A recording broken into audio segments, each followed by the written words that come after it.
En algunas de las zonas afectadas, el agua dio un respiro a los castigados campos por la sequía. Trajo alivio para los productores, pero también permitió la aparición de enfermedades foliares. El correcto control, aplicación y monitoreo parece ser la clave en la aparición de enfermedades de fin de ciclo. La mejor medicina preventiva, según el ingeniero Marcelo Carmona. Marcelo Carmona es uno de los especialistas más prestigiosos en materia de enfermedades de fin de ciclo. En diálogo con ABC Rural, describe las perspectivas de los productores en la siembra de soja y sus posibles amenazas. Como bien vos decís, hubo 17 millones de hectáreas el año pasado. Fue bastante caracterizado por la seca, pero no en todas las regiones hubo seca. Por ejemplo, la parte del sudeste de Córdoba, la parte de Marcos Juárez, Christofensen. Bueno, hay lugares donde llovió y llovió relativamente bien. Por eso algunos datos de soja de esa zona fueron buenos, pero también ahí fue un epicentro, una enfermedad que no estaba acostumbrado la región pampeana a recibir, por lo menos en características epifíticas, que es la mancha de ojo de rana. La mancha de ojo de rana caracterizó la campaña desde el punto de vista sanitario el año pasado de una manera verdaderamente significativa. Sorprendió a los investigadores, a los productores, a los asesores y también a las empresas, porque de alguna manera no esperaban esta enfermedad. Entonces, en estas condiciones, en ese epicentro, que yo digo sudeste de Córdoba, inclusive el sur de Santa Fe, fue la principal característica de las enfermedades de fin de ciclo, porque el ojo de rana es considerado fin de ciclo, aunque también podemos discutir qué está pasando en la actual campaña. Entonces, si bien fue seca en muchas partes de la región, también hubo una región parcializada que hubo agua y donde generalmente apareció esta enfermedad como un epicentro. Las enfermedades de fin de ciclo, como bien vos decís, están impulsadas también por la cantidad de soja que se hace sobre soja. Este es un aspecto central porque el productor, debido a la situación económica, debido a la falta de planificación, a la falta de contención política y económica, decide hacer el cultivo de soja que muchas veces este gobierno dice desincentivar. Entonces, ante esa situación, el productor busca una salida rentable y donde se le ofrezca seguridad. En esta campaña, entonces, donde la gente está haciendo soja sobre soja, hay casi 20 millones, donde gran parte es soja sobre soja y siembra directa. Esta es una situación para esta campaña actual muy importante, porque se está estableciendo periodos húmedos diferentes a la campaña pasada. En noviembre han llovido 200 o 300 milímetros en algunas zonas, y esto hace entonces un impulso nuevamente de las enfermedades de fin de ciclo. Para hablar de las enfermedades de fin de ciclo en particular, hay 2 o 3 características que no debemos olvidar para su manejo. Primero, que es un complejo, un grupo de enfermedades, no es una sola. Y segundo, que son enfermedades que se esconden. Es decir, nosotros estamos acostumbrados a tomar decisiones sobre enfermedades que miramos durante el monitoreo. Estas enfermedades se esconden a nuestra vista, con lo cual aparecen a fin de ciclo y de ahí viene su nombre común. Con lo cual hay un desafío adicional que tiene el productor y el asesor de tomar una decisión sobre enfermedades que no aparecen. Y el tercer aspecto fundamental es que todas estas enfermedades dependen de las lluvias que ocurran. Y si esta es una campaña que va a establecerse con periodos húmedos o lluviosos, hay una especial atención, extraordinaria consideración para esta campaña para el manejo de las enfermedades de fin de ciclo. Carmona define el periodo del éxito o fracaso del rinde. Tomar decisiones basadas en fundamentos y conocimientos relacionados con la fisiología. Si bien yo no soy experto en fisiología, entiendo que un cultivo atraviesa por etapas que no son todas iguales. Hay una etapa que es considerada por los especialistas como crítica. Ese periodo crítico en el cultivo de soja comienza cuando aparecen las primeras vainas en adelante, es decir, de R3 hasta R5.5 más o menos, incluso comienzo de R6. En ese periodo se define el éxito o el fracaso del rinde. Y justamente en ese periodo es donde más aparecen las enfermedades de fin de ciclo. Y esto entonces hace una competencia adicional por la riqueza que produce la planta. En lugar de ir a los granos, empieza a ser robada, usufructuada por los patógenos que la están colonizando clandestinamente porque no se ven. Y entonces hay verdaderamente un desafío que el productor y el asesor tiene que resolver. Entonces, desde R3 para adelante se define el periodo crítico de la soja, los rendimientos, especialmente el número de granos, que es el principal componente. Y por otro lado, en ese mismo periodo hay que tomar decisiones técnicas de uso de fungicida en aquellos campos donde se justifique y donde venga de monocultivo particularmente. Marcelo Carmona, profesor de la Facultad de Agronomía, Cátedra de Fitopatología, describe cuál es el mejor momento para planificar una estrategia sanitaria. 6 meses antes de sembrar el cultivo. Esto es muy importante, uno ya debe estar planificando lo que va a hacer en el cultivo de soja del 2011. Y esto no parece una barbaridad cuando uno planea un tiempo tan aparentemente exageradamente largo, pero en realidad es algo muy importante, es algo que deberíamos aprender a hacer, la planificación, sentarse a pensar en el cultivo futuro. Y esto significa pensar cuál es el lote que va uno a designar para el 2011, cuál va a ser la semilla una vez cosechada en el 2010, cuál va a ser la semilla que la vamos a usar para la campaña, y eso tiene que ver con la sanidad del cultivo. Debería hacerse un análisis de sanidad de semilla, que la gente no lo hace. Se preocupa mucho por el vigor, el coltés, el poder germinativo, pero no hay mucha preocupación por los patógenos que lleva la semilla. Y además, fundamentalmente, lo que hay que tomar decisiones tiene que ver con las fechas de siembra, la variedad que mejor se haya comportado. Te digo un ejemplo. Esta campaña se ha sembrado muchas variedades que son altamente susceptibles a ojo de rana, que es una enfermedad que, les vuelvo a decir, fue el epicentro en la campaña pasada en el sudeste de Córdoba. Sin embargo, los productores y asesores sabían de eso y sabían que ya habían tenido este hongo y que iban a vivir en el rastrojo.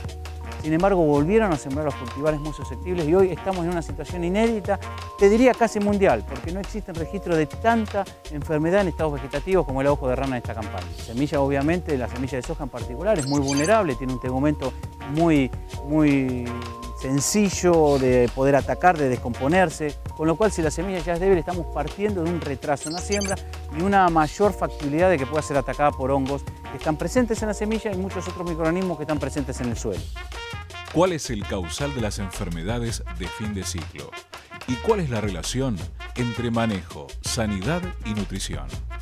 Hay un grupo de enfermedades que se llaman de fin de ciclo que es causado por un grupo de patógenos. Entre ellos hay Septoria, Cercospora, Anthragnosis, Phomopsis y todas ellas características fundamentales que están en la semilla o en los rastrojos y que es una cuestión de lluvia para que se desencadene el proceso. Se sabe que plantas bien nutridas, muy bien nutridas, se defienden muy bien de hongos que causan necrosis o muerte del tejido, es decir, lo que nosotros llamamos necrotróficos o los que sobreviven en los rastrojos. Entonces, una planta bien nutrida se defiende mucho mejor de las enfermedades de fin de ciclo, porque las enfermedades de fin de ciclo son todas necrotróficas que sobreviven en los rastrojos. Entonces, una buena planta bien nodulada, bien nutrida, se va a defender mucho mejor de las enfermedades de fin de ciclo, ya que les va a costar mucho avanzar y conquistar este cultivo.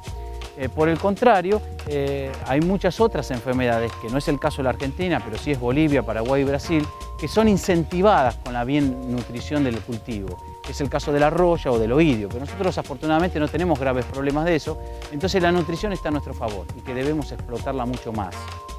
En ese sentido, además de una buena nodulación, una buena nutrición desde el punto de vista de la simbiosis, hay aportes adicionales que el productor o el asesor puede hacer a nivel foliar. Y entre ellos están los fertilizantes foliares y además el agregado de fosfitos.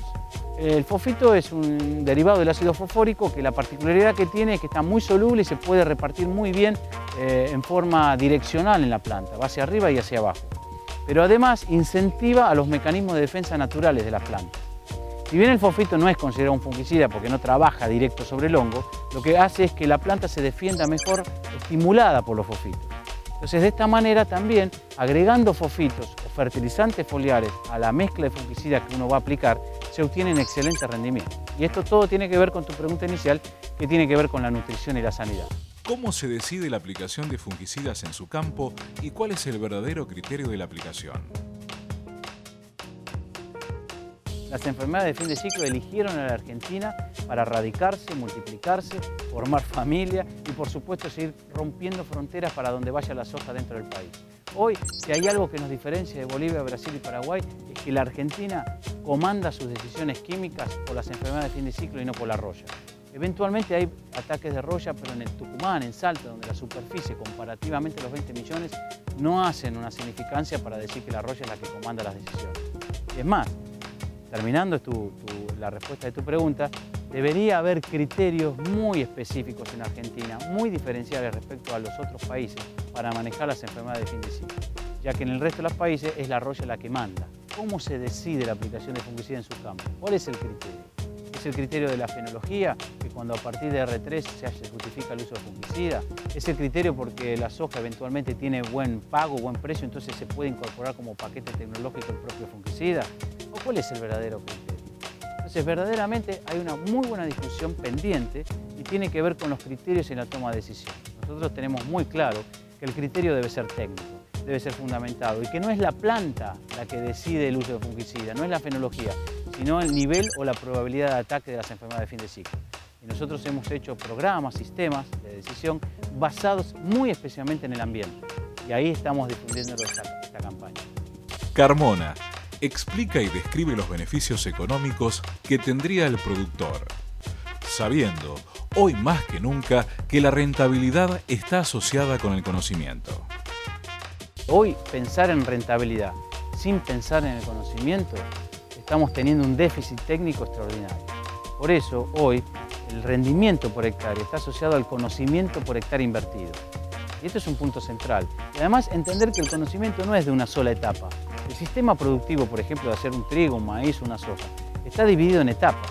Y cada vez que uno plantea una etapa para ejecutar, tiene que lograr el 100% de eficiencia. Porque si uno logra un 90, que parecería que fuera bueno, y en la otra 90, otro 90, en realidad es una suma de ineficiencias de cada subetapa que hace que finalmente el proceso no sea eficiente. Por eso hoy más que nunca hacer soja es fácil hacer, es una decisión de ejecutar fácil, pero hacer una buena soja que tenga asegurada una sustentabilidad con respeto al ambiente y fundamentalmente con retorno económico para la persona que invierte y toma riesgos, es hacerlo con conocimiento. Y en eso la Facultad de Agronomía está comprometida para llevar adelante procesos de divulgación y capacitación que son importantes para la decisión que vos estás planteando. Bueno, lo más importante del productor, primero hay que comprender el productor dentro de su empresa, dentro de sus decisiones. Hay riesgos extraordinarios que pasa el productor, no solamente climáticos, sino también vemos que son económicos y políticos.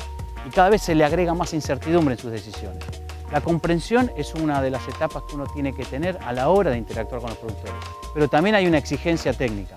Exigirle al productor que se quede también pensando en compañía de un asesor, de un técnico, sus decisiones. Que busque, que se actualice, que capacite, que busque los referentes, que busque las publicaciones que pueda tener a su alcance y se apoye en el ingeniero. Este es el principal mensaje. Las decisiones deben ser tomadas en conjunto, productor más técnico. Y ahí está el conocimiento en marcha. Y este es el concepto.